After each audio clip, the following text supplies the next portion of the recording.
সরকার পতনের পরেই যেন পাল্টে গিয়েছে বাংলাদেশ ক্রিকেট বোর্ডের সামগ্রিক এক চিত্র।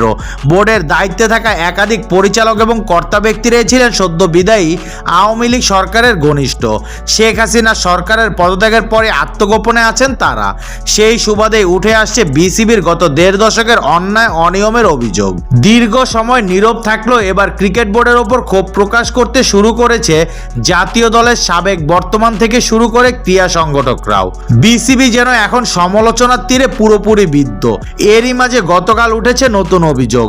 2023 সালের নভেম্বরে হওয়া বিশ্বকাপের টাকা এখন পর্যন্ত বুঝে পাননি বাংলাদেশ দলের ক্রিকেটাররা। কোয়াবের সাধারণ সম্পাদক দেবব্রত পাল রোববার মিরপুরে গণমাধ্যমের মুখোমুখি হয়ে বলেন, ক্রিকেট অপারেশনস এখন যেটা আছে ক্রিকেটারদের। আপনি কি জানেন 2023 ওয়ানডে বিশ্বকাপ হয়েছিল ভারতে?